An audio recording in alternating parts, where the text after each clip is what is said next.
उद्यापासून जिल्हा परिषदेमध्ये प्रशासक राज बसणार आहे आणि सद्यस्थितीत जिल्हा परिषद पंचायत समितीच्या निवडणुका घेण्यासाठी कुठल्याही प्रकारची पूर्वतयारी झालेली नाही आहे, सर्कल बांधणी झालेली नाही आहे.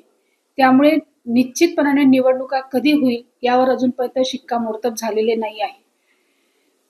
त्यामुळे या निवडणुका कधी पार पडतील हे 100% शाश्वती देता येत नाही. आपण म्हटल्याप्रमाणे भाजपाने पूर्वतयारी केली असं आपण सांगितलं, पण प्रत्येक पक्षाने ग्रामीण भागामध्ये जिल्हा परिषद स्वतः काँग्रेस पक्ष असो किंवा भाजपा पक्ष असो, या दोन्ही पक्षाने एक पक्ष टिकवून ठेवण्यासाठी आपापली तयारी केलेली आहे. त्याच पद्धतीने काँग्रेस पक्षाने देखील जिल्हा परिषद काबीज करण्यासाठी आतून मध्ये पूर्वतयारी सुरू केलेली आहे. निवडणुकीमध्ये जरी केदार साहेबांच्या पत्नीचा पराभव झाला असेल तरी देखील आम्ही संघर्ष करण्यासाठी तयार आहोत आणि जो काही संघर्ष आमच्या वाट्याला येईल त्याला सक्षमतेने तोंड देणार आहोत.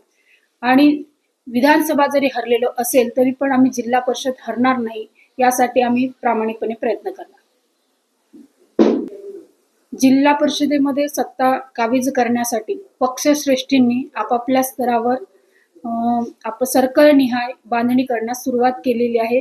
त्याबद्दल मी डिटेल तर सांगू शकत नाही, पक्षश्रेष्ठी त्याबद्दल सांगतील आणि पक्षश्रेष्ठी जो आदेश देईल तो आदेशाचं पालन आम्ही सर्वजण करणार.